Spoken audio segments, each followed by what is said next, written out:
thought. Just perhaps a simmering annoyance and a quiet muttering every time you see a careless driver take a chance and realise it's you who pays the price. It's time that someone gave a voice to Ireland's safer drivers. And Aviva are shaking up car insurance so that we reward safe drivers with a range of discounts and no claims bonus protection. Because safe is good, and no one does safe better than Aviva. Buy your policy today at aviva.ie. You're safe in the hands of Aviva. Terms and conditions apply. Aviva Direct Ireland Limited is regulated by the Central Bank of Ireland.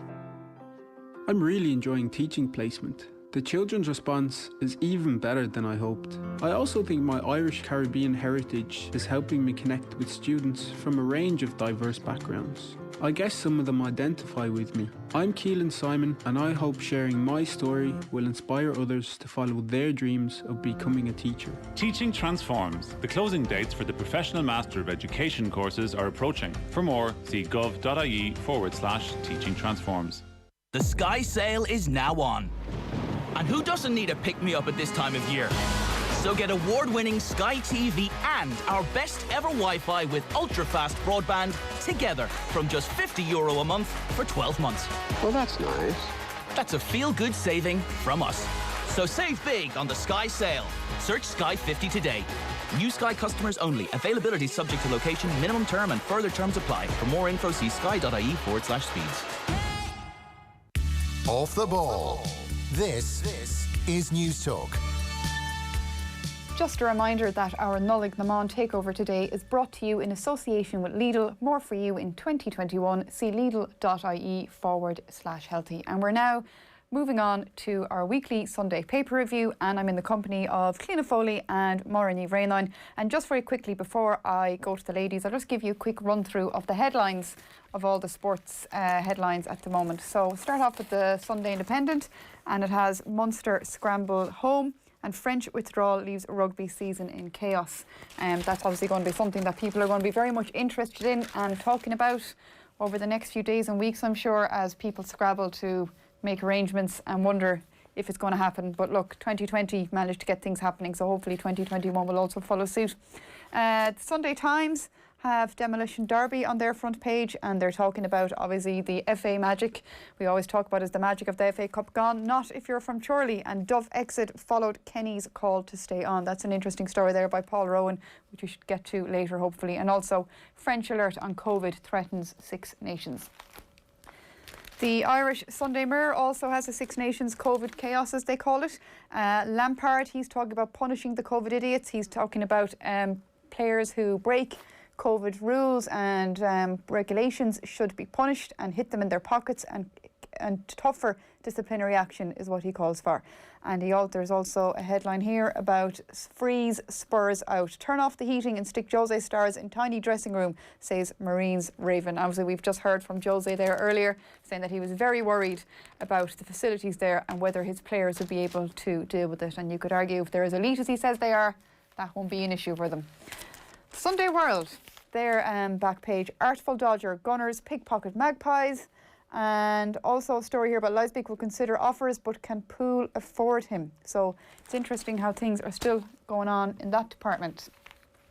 The Star on Sunday, they're gone with the FA Cup as well, obviously, and the routing of Derby yesterday. I mean, whether COVID or not played a role, and that doesn't matter.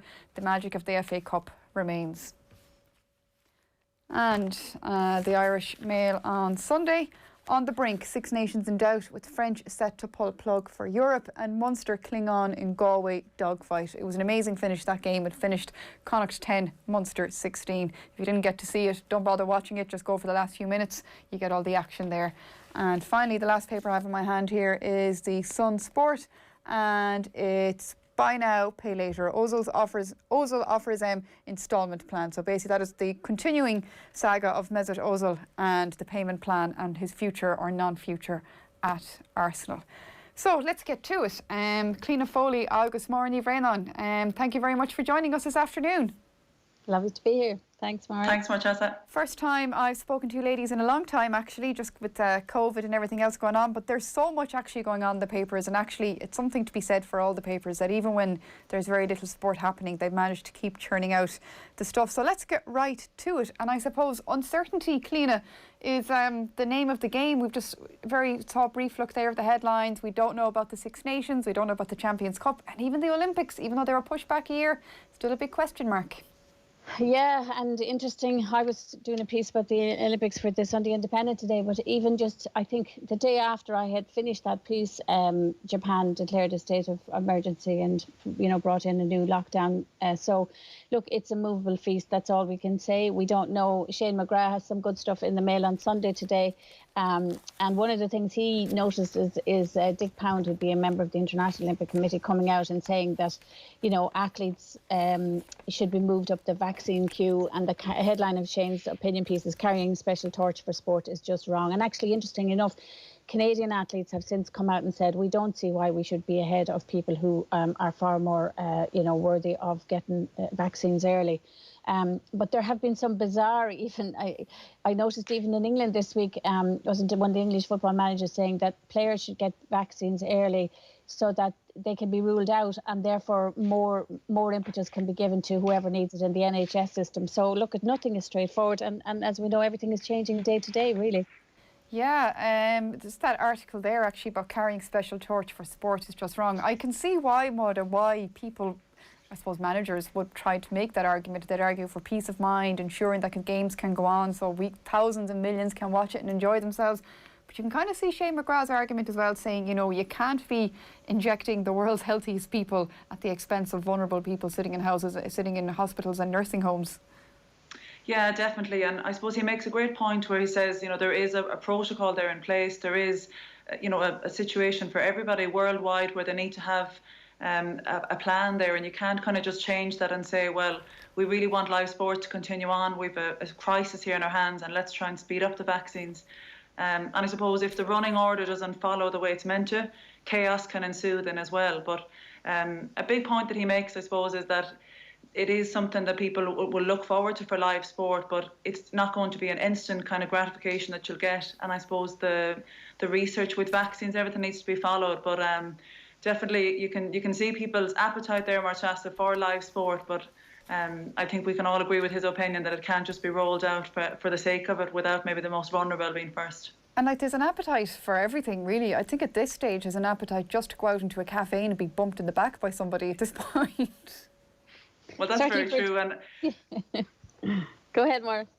But you would see, I suppose, even with people to say there's an appetite for getting back to what they would have done before. I think people have maybe changed what they put their priorities on as well, and what they kind of see as most important. But definitely in a social sense, people are going to look forward to being able to see live sport. If they can leave their home to go to work, I think they'll see there's a great benefit to be able to see their family. And all of these things need to be taken into account, that while it is a big emphasis on sport and live sport, people will look forward to that hope, I suppose, that 2021 will bring, of more hope that we can have in our normal situations, life and personal life as well. Máire Treasa, one of the things I noticed was, we'll talk about the rugby situation probably in a few minutes, but I noticed in England this week, and there's a piece in the Sun on Sunday on women's football and the influence or the effect that some players going abroad at Christmas against regulations has caused. And Birmingham City, which I thought there's a lot of dual standards really, I think, in some of this coverage. Like, I feel that if women's players went abroad for whatever reason, that should be highlighted just as much as men's players. It wasn't covered. It didn't get as much coverage, I think, as the men's did.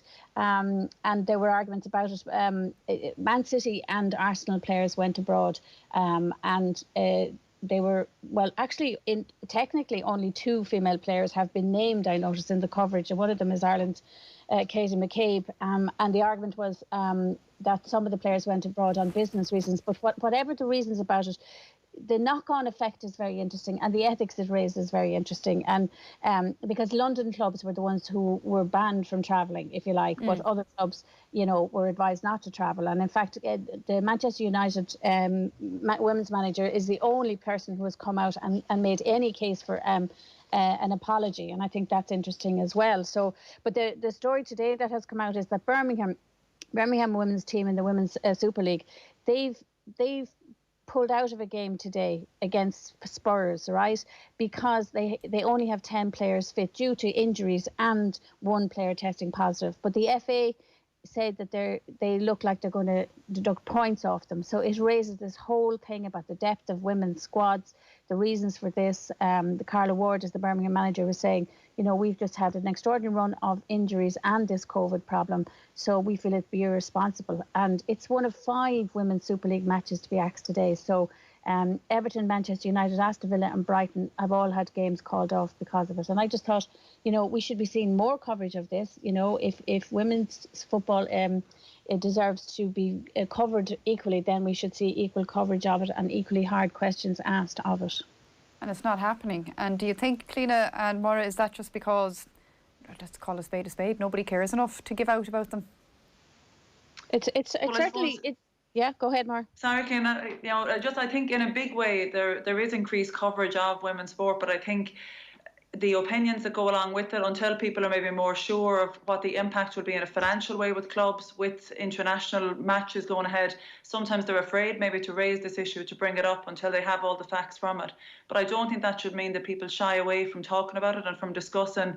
If it's there to happen, players are going to be injured, they're going to have COVID, if they need to self-isolate or they're not available for matches, it is something that should be raised rather than saying we'll just wait till we know more and then bring it up at a later stage.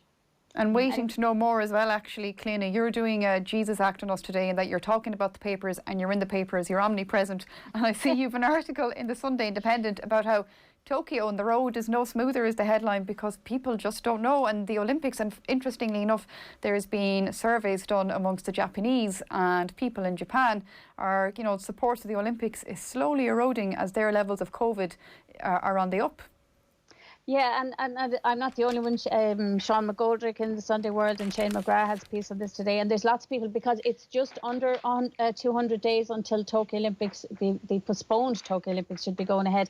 And I just was talking to a few athletes, because it's just the nuances of this are very interesting. Like, I think we have something like 52 Irish athletes qualified, but like we'd have a load of athletes who are hoping to qualify, and some of them don't even know what the international calendar is. Their qualification tournaments keep getting moved. So I was interested as to how that influences them at the moment and how they're thinking. And when you talk to them, they all say, oh, it's brilliant, I've had an extended period of training at home and I'm training really hard.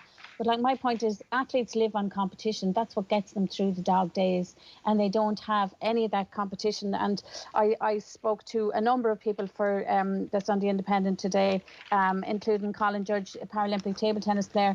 And like, when you see and hear the reality of their lives, you know, the axle on his wheelchair broke this week, and because of COVID there was a backlog trying to get it fixed, and he only had one chair. His life was affected, not just his sport. But also things like, you know, qualification tournaments being moved, not knowing. He doesn't even know. He knows the next Olympic qualifier for him is in April, but the international calendar for para table tennis isn't out until next week, and they don't know whether it's going to come out next week. So you have this constant rolling tension. Jenny Egan I spoke to as well. The boxers are back. The Irish elite boxers were meant to be going to England this month for a 2-week training session. That's had to go. And just high performance managers and athletes are just constantly tearing up their plans and rewriting them at the moment, and I just think that must be incredibly stressful. It must be. And also, like, not every athlete is 20 years old. There's a few people there who are at the sunset of their careers as well, Máire, and they just about maybe managed to carry the bridge over from 2020 to 2021. It could be a big ask for a few people to keep training for 2022 and stay good enough to qualify. Well, that's very true. And when you think about the Olympics as well, with a 4-year process, it's not even just the training would be from that. A lot of the time it can be for 2 series of the Olympics, even 3. And so you're talking about maybe a lack of preparation for some of the athletes as well, where they maybe didn't have the same ability to train, the same access to facilities. And I suppose for some it might depend on the sport that they were able to continue on. But if you need specific training facilities, particular place that you would go to, and that wasn't available during lockdown or wasn't available due to COVID, it really means that they have been at a big disadvantage. And it's hard to make up that time again, because internationally the situation has been different. Some countries can be ahead of others and maybe have had more of a chance to return to that training and that preparation. Will the Olympics happen, Get your crystal ball out now. Yeah, I actually might have left that bit at home there, but no, I think in a big way with the Olympics, it's the same as everything. We're hoping for the best. You're trying to be optimistic and see what is possible. But at the moment, you need to be realistic as well as being optimistic. And I think, you know, when they look at it with the safety of, and also the preparation that athletes will have had, you need to give athletes a fair chance to give their best crack at it as well, that they're not just going to be thrown into the middle of something for the sake of it happening as well. And even if they do go ahead empty, they're going to be very, very different. Not just for the athletes, because the athletes know now that they won't have the same amount of time in the Olympic Village. They'll have to come in very close to their competition and get out very quickly afterwards. We don't know really, spectators, how much time will they have? You know, all that. Anybody who's ever been to, if you were lucky enough to get to London 2012, even people will know. You know, that time that you spend around the Olympic Village, bumping into people that you know from home, talking about the performances you've just seen, going to something that you may thought you'd never have gone to see before. All of that Olympic experience is going to be very, very different, even if they do go ahead. And the other thing that's going to be very different as well, if the back pages are anything to go by, is the Six Nations. A massive question mark there as well, Cliona. Yeah, and the potential knock-on again, Máire Treasa, for, you know, if Six Nations doesn't go ahead, the big worry at the moment is the European Cup, because the French government have warned their clubs against playing English clubs, and so we're looking now at the potential for things to be cancelled. It's only a month away actually until the Six Nations start, and kudos to Brendan Fanning on the front page of the Sunday Independent supplement today for mentioning the fact that the women's Six Nations is also being mentioned. So little coverage. You see this. Cian Tracy did a very good job during the week as well on the Irish Independent. He was talking about what could happen to Irish rugby this year, and he also doubled it up with the women's coverage. So that's great to see that's happening. And Brendan says it here because he says, and this is the first time I've actually seen this in print, but it may be out there. It's understood that the women's Six Nations will be refixed for April and May, while the under-20 Six Nations could be back until next summer. But the problem is if you and the Lions Tour is the other element as well of it, you know, and this notion, there's quite a few pieces in the papers today about what should happen to the Lions Tour, because we know South Africa now is the source of potentially, you know, another variation on this awful disease. So if it doesn't go ahead in South Africa, there's big arguments today in the papers about should it go ahead at all, or should it be moved to UK and Ireland to host it? So there's just a knock-on effect of everything. I mean, God, who'd be a sports administrator at the moment? It must be absolutely hellish. I mean, obviously the real hell is for the people who are working on the front line. But if you work in sport and, you know, you're working in logistics of sport at the moment internationally, it's a tough time. So that's the big worry, is that if the French, you know, if things start to get moved, then there's going to be a knock-on effect. And as I said, some of the European Cup games are going to get delayed, and then how far down the road does that knock them? And then what happens as well? Will the Six Nations start in a month's time? It's a good question. I thought it was very interesting actually when I read Brendan Fanning's piece there about how, you know, they're talking about the concerns France has around the UK variant and the postponement of the last 3 games, the top 14. And then there are claims that their COVID issue started by fulfilling a European Challenge Cup fixture at home to Leicester Tigers a week before Christmas. And I didn't realise this because obviously every country and every region has their own regulations. France is currently under curfew, either 6 p.m. to 6 a.m. or 8 p.m. to 6 a.m. depending on the region. And further restrictions are expected this week. Despite the rampant COVID figures across Europe, both EPCR and Six Nations will be under pressure to get some form of competitive rugby over the line to meet their commitment to broadcasters and sponsors. And Máire, that is the problem, isn't it? Yeah, it's absolutely huge. And there was actually another point that Brendan Fanning made there as well, that, you know, the Munster-Leinster game, which was postponed on Stephen's Day, would technically be able to go ahead then, because that January 22nd, 23rd weekend would then be freed up.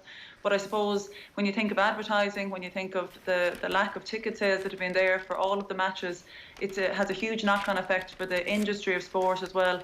The IRFU are in serious trouble with the bills that they have to pay. And again, when you think of professional sport, it's important to remember that as players are paid, advertisers are in the same way, all the sponsors. It's very difficult because money is tight in a lot of areas. But it creates a logistical nightmare for trying to, as Cliona mentioned as well, anybody in organising sport would know that. But in broadcasting as well, it's very hard to put a schedule together that allows to say when a match will be happening or when it won't, to put a broadcast team and production team together when it's all just kind of hidden hope, I suppose, that it might happen. But definitely from a logistical point of view and planning, it's going to be very tough. And after all that, you know, as well, when you think about all the doom and gloom and the question marks, and you wonder what else could come and surprise us. Speaking of Brendan Fanning, he has another article on the inside, and, you know, if they're looking for a bit of positivity in the world of rugby, I suppose, especially if you're a Paul O'Connell fan, is that Paul O'Connell is back. Yeah, and obviously this story has been covered, you know, in the last few days as well. But Brendan's piece is a good piece, I think, in that it does ask some, you know, what you expect of Sunday papers. It asks some harder questions about his move, about why he's there, about, you know, what he's done in the past in coaching, and what the long-term aim is. You know, the assumption that he's just in there to work under the line-out is really interesting. I thought it was a very interesting line.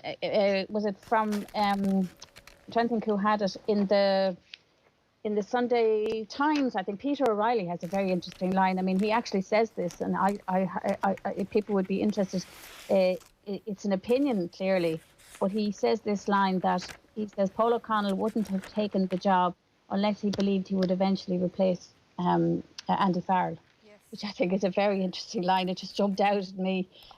So both himself and Brendan Fanning have good pieces on that. I thought actually there was a line in that Peter O'Reilly article which I thought was very interesting, and is something that I think people will be watching with breath that is baited, is that Ireland supporters used to rejoice in the notion of O'Connell as a player with superhuman powers, but a superhuman coach, let's see. And that's the thing, isn't it? Many's a superhuman player, does not become a superhuman coach. He's putting his legacy on the line, really, by taking that kind of gig.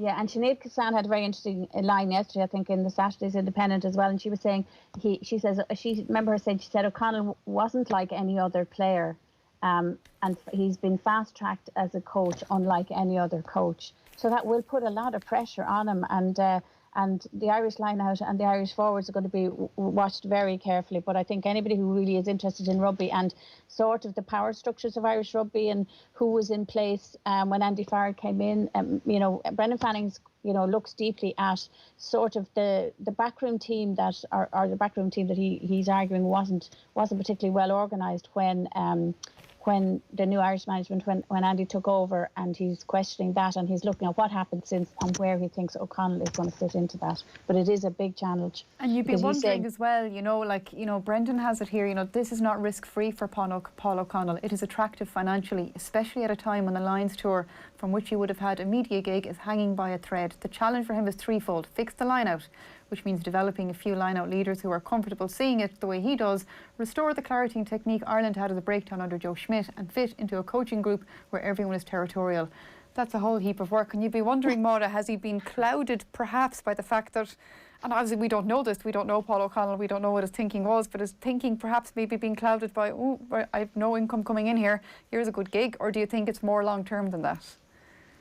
I think it's more long-term. Like Brendan Fanning had brought up three questions, where one of them he was saying whose idea was it, but the second one was why did Paul O'Connell accept this offer? And I suppose you'd have to say from a basic point of view, Paul O'Connell was always such a strong player, such determination from him, and he would relish a challenge, whether it was as a player or then going into management.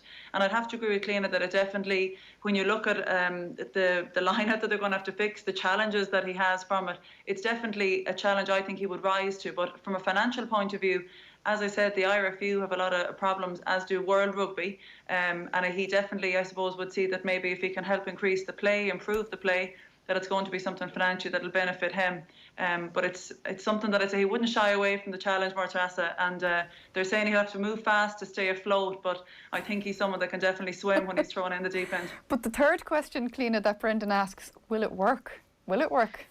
Well, do you know what? Wouldn't you draw comparisons between him going in there and Damien Duff's departure from the FAI this week? Mm-hmm. You know, you can't always make an assumption that a brilliant player, a devoted international, somebody who seems to have nerves of steel and the stomach for any fight, you can't always assume that, one, they're going to be brilliant coaches, and two, and Duff apparently has a really good reputation as a coach, but two, that they're going to fit into a team, you know, a team of management. And this is the big question, because everybody is shocked that Damien Duff has left the FAI so quickly, and there's a lot of pieces about that in today's papers as well. There is, and actually there's a piece on the front page of the Sunday Times by Paul Rowan. Duff exit followed Kenny's call to stay on. Now obviously we can only take Paul Rowan's word for this, but as you know, people who do know Paul, I suppose, and know the work he's done when it comes to the FAI and stuff, you'd have to expect that his sources are full on. And I suppose, however, on Friday it became clear that Duff was sticking by his decision that he no longer wanted to work for the FAI after the way Kenny was treated in the urgent inquiry that followed November's friendly. The investigation followed a complaint made about a video shown by Kenny to the players, followed by a lengthy talk that dealt with aspects of Irish history, which was said to be verging on anti-English. Duff made his anger known about the inquiry when he was interviewed as part of the process by the outgoing interim chief executive Gary Owens, and it is thought that he was prepared to resign if any action was taken against Kenny. His departure has surprised the FAI hierarchy.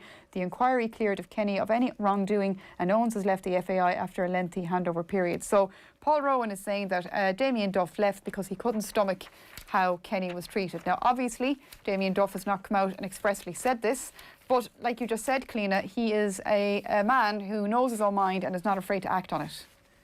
Yeah, like it's a fascinating story, but none of us know the truth of it until Damien Duff actually explains why he left, and he may never do that. Does he need to help Stephen Kenny out of this kind of quagmire and tittle-tattle, or do we just need to move on the bus now? Well, Philip Quinn also has a very good piece as well. Unfortunately, for whatever his reasons, you know, the optics of it are not good. Because he was, you know, the third in command, if you like, in Stephen Kenny, who's under pressure already because of results. And it really doesn't look. Philip Quinn has a very good piece as well, I think. There's a couple of good pieces. Paul Rowan is very good on this, and this notion that it was over Wembley Gate and, you know, the FAI having that investigation, that has been suggested by several people as the reason, but other people are poo-pooing it and saying they don't think it's the key to it. Philip Quinn's piece interests me because he talks about, he's taken the story on, if you like, and he's saying who could come in, who's going to replace him. We don't know why he's gone, but who could replace him? Vinnie Perth has been mentioned, obviously, who worked beside Kenny in Dundalk. John O'Shea is mentioned because he is finishing, I think he's just about to finish his UEFA Pro licence.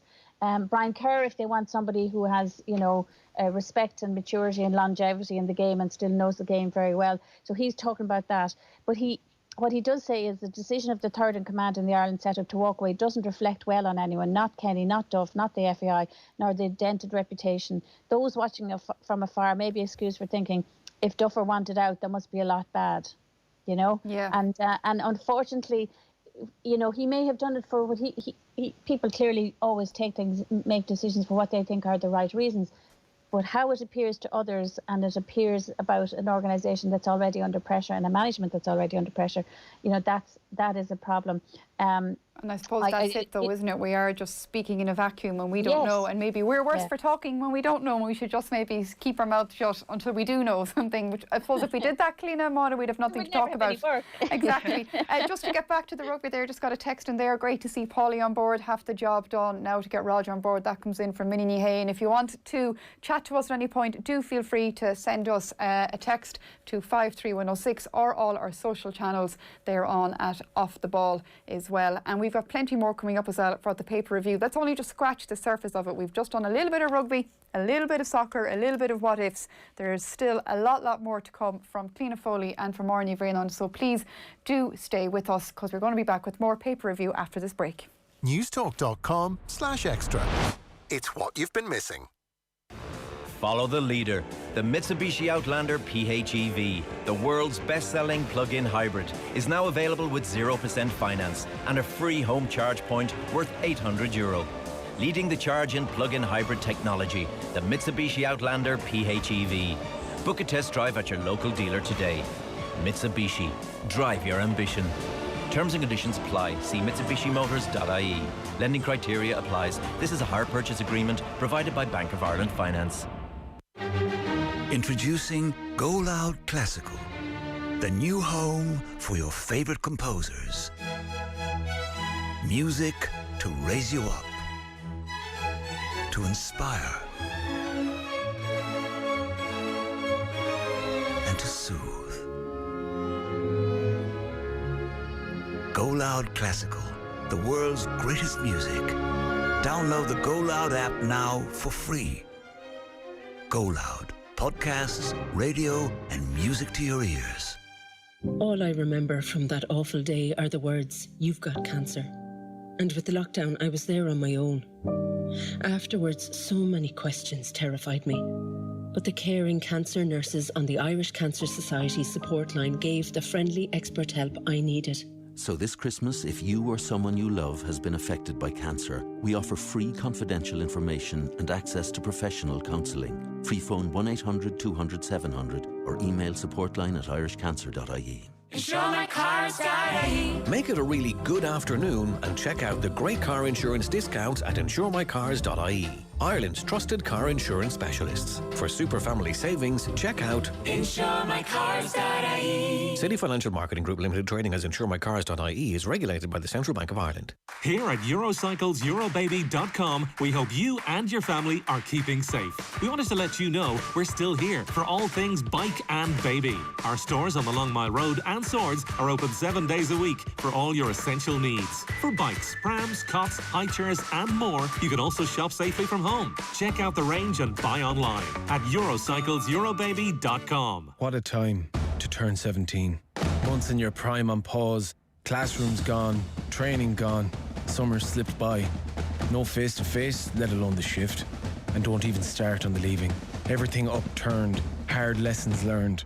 But sit and dwell? Never. No matches to play, but what matters remains. Staying focused, staying sharp, standing together. A united front for the future, however it plays out. Times like these teach you everything you need to know about yourself. The Electric Ireland GAA Minor Championships might be on hold, but our support is still major. COVID-19 infection rates are at an all-time high in Ireland. To stop the spread of the virus, we must all now stay at home. For that reason, schools will remain closed until the 1st of February. We must act now to protect our loved ones, our frontline staff, and our health service. We must all do what we can to stop the transmission of this disease. So please, everyone, stay at home unless it is absolutely essential to go out. And do not have visitors to your home outside of your support bubble. For information about Level 5, please go to gov.ie/COVID-19. Supported by the Government of Ireland. The big sale is now on at Carphone Warehouse. We've got exclusive deals you won't find anywhere else. Like get the iPhone 11 for just €49. When you switch to 3's €45 a month plan, save €180. Or get the Samsung S20 FE for €49 with a free Samsung Galaxy Watch Active worth $239 when you switch to an Air plan from $29.99 a month. For the best deals in town, shop online at carphonewarehouse.ie. Offer subject to availability and 24-month contract. Hate missing out? News Talk Extra is news, entertainment and all the latest podcasts, plus expert tips and competitions straight to your inbox. Subscribe now at newstalk.com/extra. Across Ireland, this is the IMRO Radio Awards National Station of the Year. This is News Talk. It's 2 o'clock. Good afternoon. I'm Adrian Harman. A report into Ireland's mother and baby homes is set to reveal 1 in 7 newborns died in the institutions between 1922 and 1998. 57,000 children were born in the 18 facilities examined by the Commission of Investigation. Its study is due before Cabinet this week, while the Taoiseach will also apologise to survivors and the Dáil on behalf of the state. Journalist Elise Hans says she wants the report to start a wider discussion. It would be great to see if they genuinely, that the state actually faced up to the responsibility towards all women. So, maybe this will, once again, I hope it sparks a wider debate on just how women are treated in Ireland. The head of the National Immunisation Advisory Committee says it's hoped the bulk of the population will be vaccinated against COVID-19 by summer. All nursing home residents and staff are to get the Pfizer-BioNTech vaccine in the next 2 weeks, while the first doses of the Moderna vaccine will arrive into the country in the coming days. Professor Karina Butler outlines what's facilitated the faster rollout. When we started at the very beginning, we thought we had to hold back 50% of the supply to give everyone their second dose of vaccine in 15 days. And now, as the vaccine supplies have been secured, they've been able to even cut back on that even further. The head of the HSE says Ireland's health system is under increasing strain.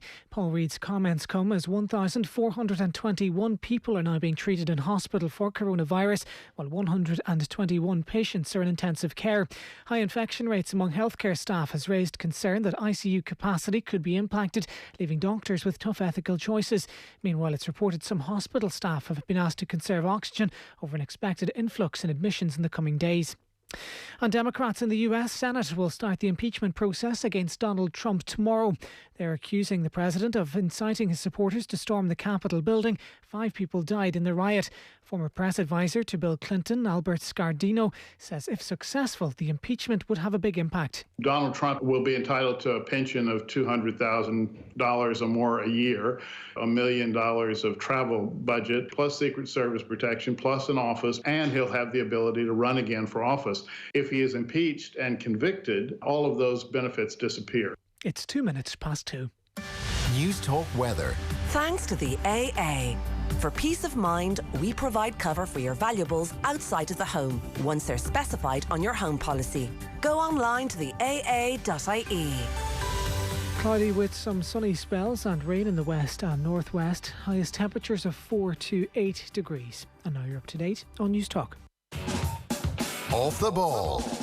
This is News Talk. Thank you very much for joining us on our Nollaig takeover. It's brought to you in association with Lidl. More for you in 2021 for Lidl's great range of healthy recipes and products. To kickstart the new year, check out lidl.ie/healthy. The FA Cup is going on today. Just a few scores rolling in at the moment, or where they stand at the moment. At the moment, I'm just looking here. Bristol City 1, Portsmouth 0. Mansfield Town is currently ahead of Cheltenham Town 1-0 and 2-0. for Manchester City up against Birmingham. They're the scores I have at the moment coming in. But let's get back to our paper review and Cliona Foley and Máire Ní Bhraonáin standing by. Máire, I'll go to you now. And obviously we had so many retirements from the Mayo camp over the last few days that I think poor people in Mayo are wondering, jeepers, what's going to happen next? But really it gives all of us a chance to reminisce about, I suppose, the good times they gave the GAA fan over the last decade. Yeah, definitely. And a point was made to me during the week there that Old Moore's almanac was released, and one of the predictions from last year was that Donald Trump wouldn't win the election, and one for 2021 is that Mayo will win the All-Ireland. So I'm not sure if the four in question saw that prediction before they took the retirement decision, but definitely they've given Mayo some service. And you'd have to say, Máire Treasa, the heart they have shown as players in struggling through disappointment and continuing to reinvent themselves to come back again.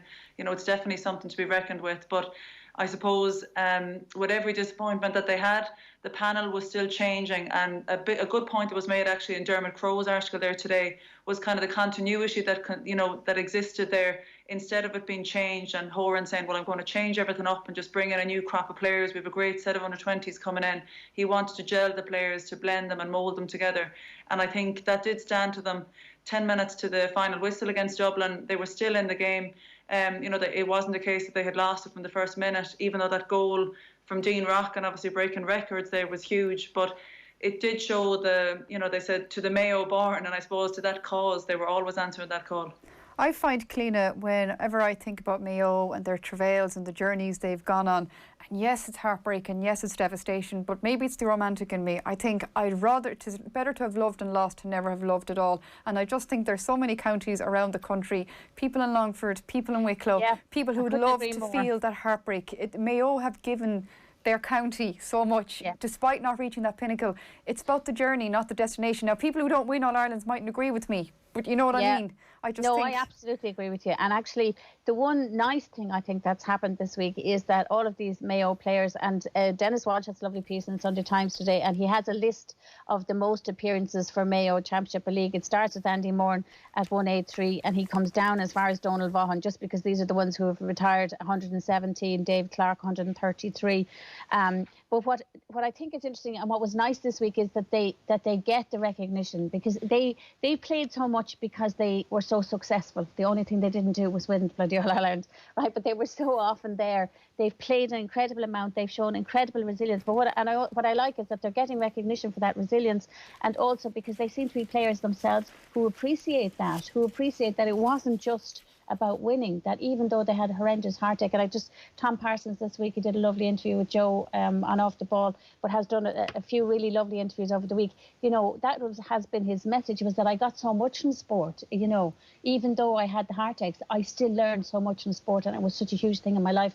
I think that's brilliant. And actually, I think there's, if you like, it's almost that other people don't get that recognition. So I really liked the fact that in the Sun today, Jason Byrne does a list of the people who retired this week. So he includes people like Graham Riley from Meath, your own Brad in Galway, Mike Cullen's best. Yeah, Gareth Bradshaw gone. At least he got an All-Ireland medal as well, though, with Mike Cullen. Or should I say a county medal? All-Ireland, I'm elevating them naturally. But shows what the importance of Galway in your heart. Kai Cooney in Tyrone. And one that really caught my eye was, and I saw somebody else referring to him this week, and that is he played for Wicklow. He was the Wicklow captain for the last few years, and he has just retired. And the fact that I can't even, his name won't come to me now, just tells you that in some ways, you know, some people get all the credit they deserve, and then some people don't get the credit they deserve.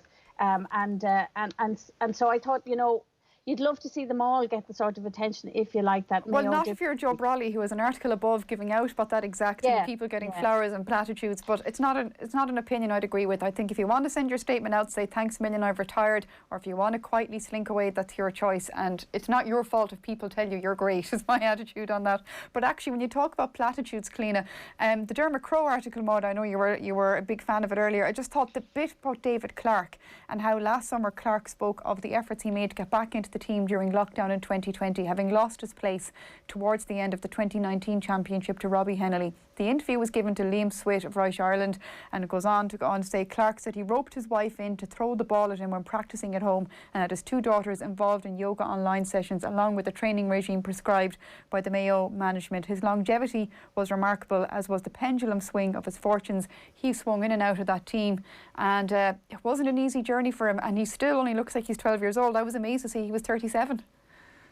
Yeah, he's had an amazing career, and I suppose even as we mentioned earlier with Tom Parsons and coming back from his horrific injury, playing Galway in the Connacht Championship in 2018, it definitely was a massive return for him to see him even be able to be back on a panel, never mind to be back on an inter-county panel and be able to come back on the pitch. But I think with David Clarke, people will often say that maybe goalkeepers have a longer lifespan of players than perhaps an outfield player, but I don't think that's true. A huge amount of dedication is demanded. You know, you still need to have the same physical fitness from it, and to be mentally tough, especially we know that in Mayo All-Ireland with own goals being scored, everything from it, to come back and be able to recover from that takes huge resilience and strength. And I think as a character, being 37 years of age, his debut, I was reading, from 2005 against Roscommon, that's a huge lifespan of playing with the team, as well as continuing to play with his club. And he mentioned there that his family, his wife and his children were all helping out with it. But that's what the GAA is. It's a family, it's a community. And while it's your own family as well, it just shows how dedicated and loyal he was to the green and red as well. Just got another text in here. People are obviously very taken by Paul O'Connell's return. Philip from Donegal has texted in to say on 53106, I think it's fantastic for the Irish team, particularly the younger players, that Paul O'Connell has joined the Irish setup. His stature is such that he could pick and choose any job he wants, so to get him on the Irish ticket is great news, especially if he gets to work on a very poorly functioning line-out. So do keep your comments coming in at Off the Ball or 53106. Another surprise, Cliona, that came up during the week, and Eamon Sweeney has a big write-up on it on the back page in the Sunday Independent. That is about Cork's new sponsor. Yeah, there's I mean, in terms of two news stories for the GAA this week, one of them was this new sponsorship, the Sport Direct with Cork, and the other one was about counties training when they shouldn't be training, and Dennis Walsh has a good piece on that, and Sunday Times people might want to look at that. But the Eamon Sweeney one is really interesting. Like, we know at this stage that sport, you know, is such a contradiction now. It is, because it's big business, even though it is the GAA, which, you know, we believe to be amateur in the heart of a lot of our communities, it is the point as well where sport intersects with business, because it can't operate without money. And so this piece, because the owner, obviously, of Sports Direct is Mike Ashley, who owns Newcastle, and his company have had very questionable work practices in the past. And Eamon looks at those and looks at, why Cork would get involved with a company of this nature. And he also says, look, a lot of people say this is sport now, and that's my feeling about it. But what you certainly would hope that when anybody takes on a sponsor, they do look at their work practices, they look to see that everything is done properly. And he goes through in great detail, actually, the history of Sports Direct, because they came before a British government, House of Commons Business Innovation and Skills Committee, I think it was 2006, if I remember correctly. And he is saying that just last year, the Labour Party put it second on a list of quote-unquote bad bosses who promoted insecure and unsafe work in Britain. Having promised the time of the inquiry to end zero-hour contracts, the company was back hiring workers on that basis in Scotland last summer. The problem is that a lot of big companies, including ones in this country, do give out zero-hour contracts, and work practices are not what we would wish them to be. So there is some contradiction in sport, and there is huge contradiction in a lot of things about sport, including the Olympic movement, including things like this. I suppose his point is that this is GA, and he's questioning why I suppose a GA county board would, to use another thing, get in bed with a company that does have a questionable history. I think the headline, Máire, in itself is quite stark. It catches you. No excuse for rebels taking Ashley's soup. And then he has a paragraph in it where he says, arguing that Cork are right to make the deal because Sports Direct are offering lots of money is just standard right-wing political ideology masquerading as common sense. The idea that it's not just a right but a duty to maximise profit in every circumstance is responsible for the worst features of Irish society. It's what fuels the extortionate rents and soaring property prices which make life tough for so many people. It drove the intensive lobbying campaign by business organisations which persuaded the government to go against NPHET's public health advice in December with disastrous consequences, and it's responsible for a situation where the government are bringing in a new house purchase scheme which will actually increase property prices and the level of indebtedness amongst buyers while increasing profits for developers. And it goes on to finish up at the end. The size of the cheque is no justification for taking Mike Ashley's financial soup. Cork should be better than this. But Máire, do you blame them? What would you do if you were the Cork County Board and this money came to you? Well, I think that's the thing. The situation, you can see that it would merit that they're going to look for support, they're going to try. But going back to where you'd said about the taking the soup, I think he just had an interesting way. There's real depth in the article and even the history that goes with it. He had a part where he even mentioned workhouses. From the House of Commons chairman that spoke, Ian Wright said that the working conditions and practices of Sports Direct are closer to that of a Victorian workhouse than that of a modern, reputable high street retailer.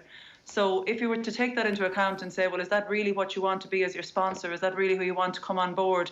You'd have to ask the question, is that something that they have tried to improve and change on? As Cliona mentioned, they were in front of the committee. They were brought up as the worst bosses or bad bosses that could be there.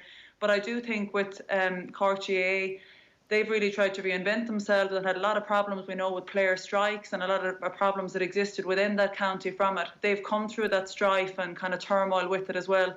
And while Eamon Sweeney mentions, I suppose, that it looks they're on the side of the empire rather than the side of the rebels, I think they would be happy to kind of argue that point and say, well, we're going to have a certain amount of autonomy as well. If we take them on board as sponsors, we will be able to push what it is we want to do, where we want to use the money, and maybe in some way impact these work practices and the procedures that Sports Direct have in place. Cliona, I do sometimes wonder though, you can understand why people might look at this and be a bit, yeesh, I'm not sure about this one. But if we were to take that puritanical approach to everything, I do sometimes wonder, I know people who still won't shop in Dunnes Stores for argument's sake because of the apartheid argument in the 80s. They're very few, but I do know a few people who still won't, for example. But if you were to boycott everyone that, oppressed, rights or wasn't fair with their employees, we'd be very stuck. And then I wonder, are we picking and choosing how puritanical we are? Or actually, is this case because we have definitive proof and people came out during COVID-19 saying that, Mike Ashley was not treating us well? Is this why maybe we're actually holding on to this and saying this isn't right? Yeah, I think it's particularly because it's the GA and it is this company that questions were raised and questions have to be asked. But lots of us have been buying stuff online, during the lockdown, and you have to worry about the price of things and their provenance and the care of workers when things can be bought so cheaply nowadays. And sports equipment is a classic example of it, I think, or sportswear and clothing. I read a great book this year. It's called Loving Sports When They Don't Love You Back. It's by a couple of American women, Jessica Luther and Kavita Davidson, and it was published by the University of Texas. And it's about the subtext of it is the dilemmas of the modern fan. I mean, how do you love a team when they have a racist mascot, or they're owned by somebody whose work practices are questionable, and why do we do this? And it is a dilemma for everybody. There's a really good piece in the Mail on Sunday today. I think it's the best piece I've read in the papers today by Mark Gallagher on gambling and how it's become worryingly normalised in sport, and how it's moved into the space that alcohol sponsors were in, and how it's now so strong and so vivid. And actually, the most important piece about it, I suppose, is he's asking, and Oisin McConville is involved with it, who obviously is well known for being a gambling addict, and his opposition to it now. But the question they're asking is why we don't have a regulator, and why it has taken so long to have a regulator for gambling in Ireland. And it's well worth a read. I'm just pointing that out as we're passing in this thing. But this is the dilemma, the intersection of sport with business, because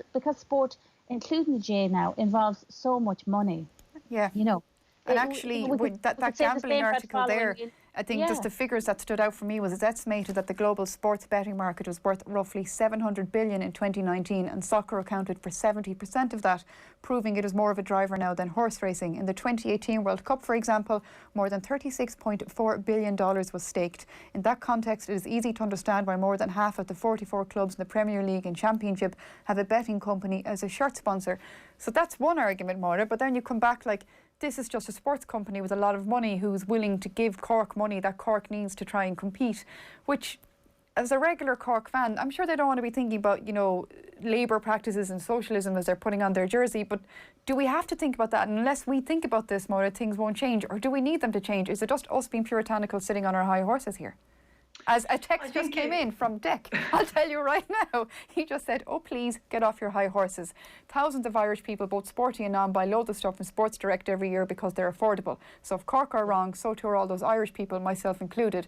It must be great to be a holier than thou journalist from Dick, which I totally see his point, Dick. And actually, Dick, there's a lot of people in this country who are surviving on pandemic payments at the moment, and without big chains where you can buy a pair of socks for maybe 3 cents, there's people who would struggle to have clothes on their back this year. So I totally understand that. This is more of a philosophical discussion. We're not saying Cork are right or wrong, we're just discussing it. Sorry, Maud, I interrupted you, but I just wanted to say that to Dick, and I'm sure plenty of other Decks as well. No, and definitely you can take his point on board and see it, but I suppose in a philosophical sense, I'd always be reminded of the phrase, what's popular isn't always right, and what's right isn't always popular. And it is important to ask the questions of things, but in a big way with Cork, while I would see any player that's going out there to play, any supporter that wants to support them, it may not be the biggest issue from it, but if you let everything go, if you never question anything from it, things don't change, and things don't get set in motion, I suppose, to allow a change for it. With Sports Direct, the main thing I would see is that the Cork County Board would have a bit more power in perhaps saying if they have entered the deal from it, and I'm not sure exactly if every team would say they want 1 year or 2 years or 3 years, but they do have a certain amount of power in saying how they would use that money from it.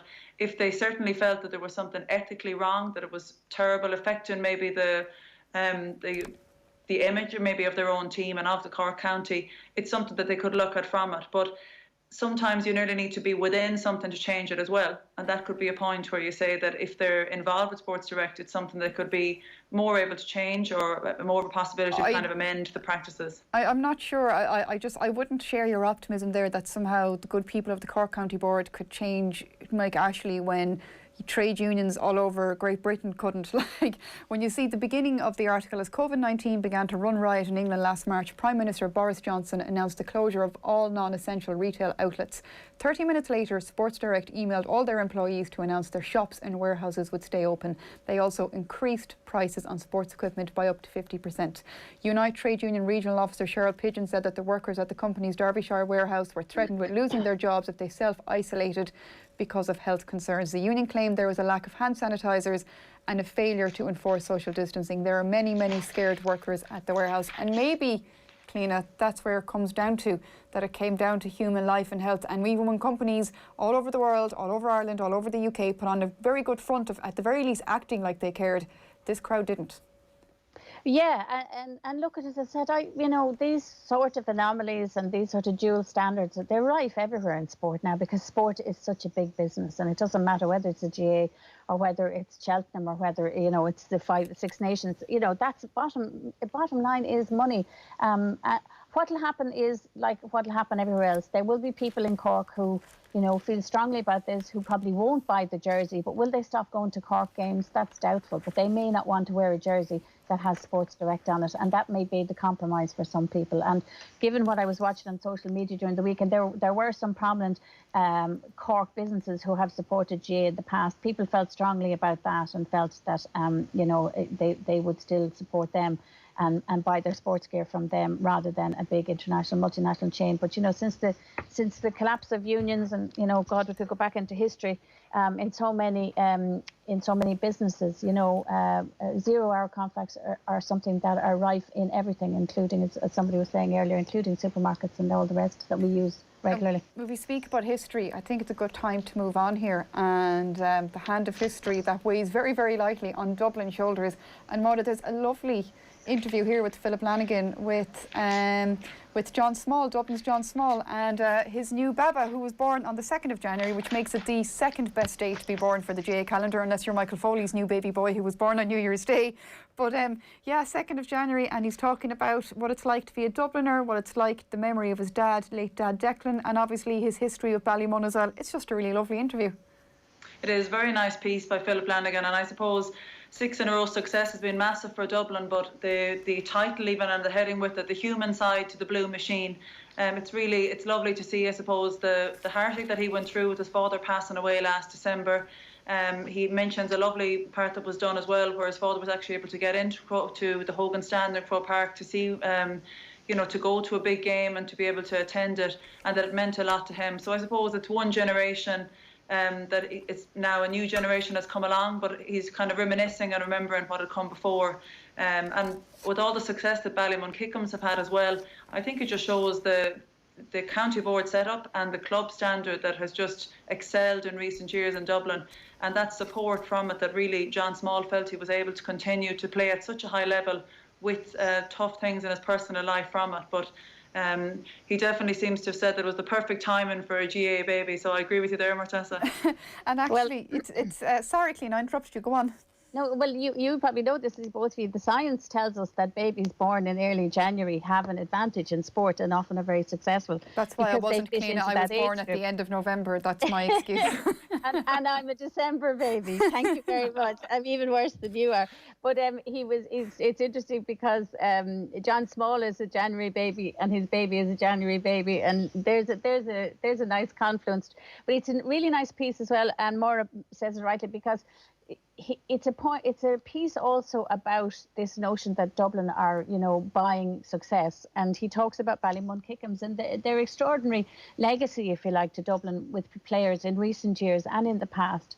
And, you're talking about James McCarthy, Philly Mack, from Comerford at the moment, the two Smalls. Paddy was a really brilliant player this year as well for Dublin. But he's saying that Ballymun actually, they train in a public park pitch. They have an all-weather pitch, but most of their training is done, he's saying, on a public park. And that the club actually, he says, how they've developed in numbers, they only have 170 adult members. They'd even less, I think, and they've just brought in a kind of a junior D team or something.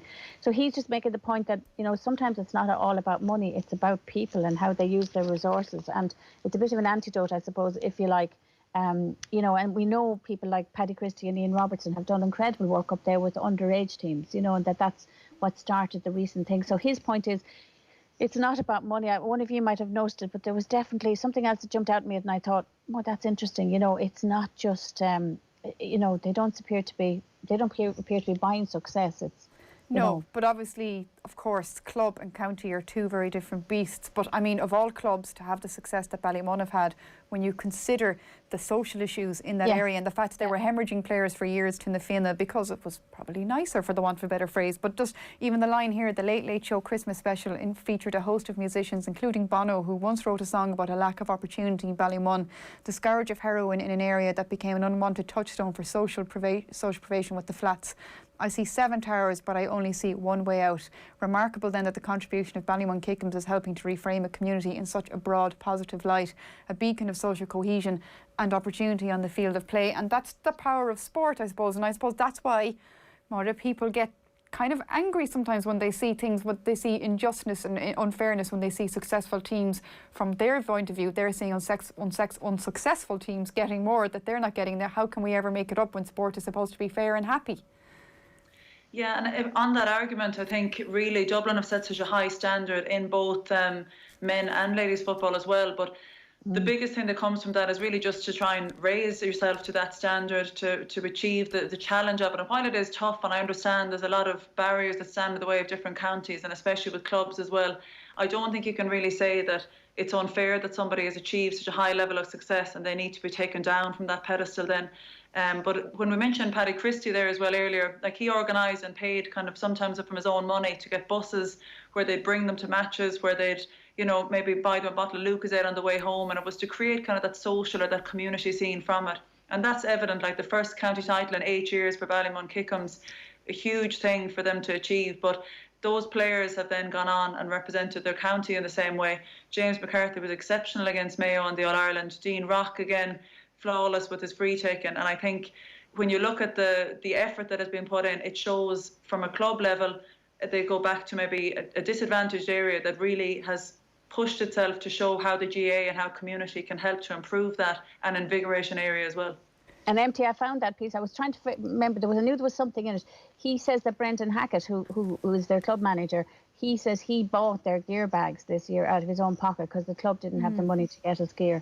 So like that is, you know, we hear so much about money in Dublin. Yes, you know, the development officers and the coaching people that have gone into schools and clubs, obviously they have affected, you know, standards and quality and technique and skill. But, you know, at a club level, you know, that's a really interesting fact to know, because it does give a bit of a lie to the fact that, you know, they're not... Is that why, Cliona, do you think that so many clubs around the country have a shot at All-Ireland success? You know, obviously Corofin, my own county being... But because while the Dublin money machine, and we may as well call it that, has reaped great reward in combination with lots of other things in the county, it hasn't filtered down to club, and that has left club as a more level playing field. Yes, and look, success breeds success, and culture breeds culture, you know. And we look at somewhere like Corofin, do you know what I mean? Where you know, it's the next generation of boys whose fathers played and got to an All-Ireland club final and won it. They were, you know, not expected to back in the early 90s, and so many of their kids have come through now. So many of those, also some of those guys are involved with the teams now. Like, club culture is very different. It's about having brilliant people involved in your club and brilliant families involved in your club, and it's not always about money, it's about people. Máire, you're a Milltown woman, aren't you? I am, yeah. Yeah, so how does Corofin's success sit with you guys in Milltown? They do well, but there's definitely a huge rivalry there, and I suppose Frank's Fox, we're still looking forward to having Frank Fox come to the blue and white when that day arrives. But just on the point where Cliona was making there, and I suppose on the promotion of Dublin, I was reading in Bernard Brogan's book, The Hill. One of the points he made was when Jim Gavin came in, that he introduced partnerships that are now a huge part of the Dublin setup in the county teams. They have over 16 companies that they are in partnership with. So it ranges from food, from insurance, transport. And it basically was that they went and searched for it. They went and asked. And Corofin are another example of that. they would have maybe 200,000, 250,000 of expenditure that they would have had. But they again entered into partnership with different, rather than just one sponsor. They asked and figured, well, how can we get this money together? How can we help our teams to achieve better, to have more facilities for them? And I think that's a huge thing, that rather than something being handed to you or expect that because others have gotten it, it should be fair for everyone to have it. You need to work, you need to kind of have the initiative to go and ask. And maybe it won't work immediately, but another company can come on board. And those partnerships in club and county have proven successful for those teams. But you can see as well, Máire, how that could get people listening to saying, you know, that's unfair. It should be fairer than that. Like, you shouldn't have to go with your hand out to get what other people have. Yeah, and I suppose it's just in life in general, you do have to work for things from it. Sometimes it can happen in that way, but the teams who push and the people who are successful and individuals, there is something extra that pushes them over the line. And sometimes it can be a bit of luck. But I think, you know, you have to try and make your own luck as well. And if you see a formula that's working, something that's going to be a winning formula from it, you don't have to copy it exactly, but you definitely need to try and take something from it to try and emulate it in your own way. Cliona, were you about to butt in there with something? Yeah, haven't I always, as you?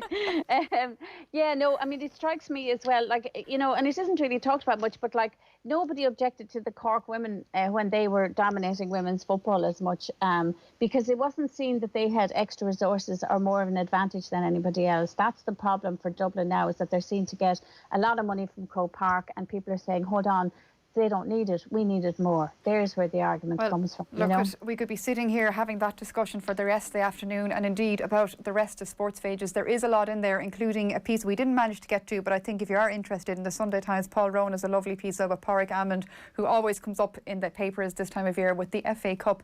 There's loads more in the papers, but I'm afraid our time with this section of the show has had to come to an end. Cliona Foley, Máire Ní Bhraonáin, thank you very, very much for joining us, and do stay with us. We've got lots more coming right up. Off the Ball on News Talk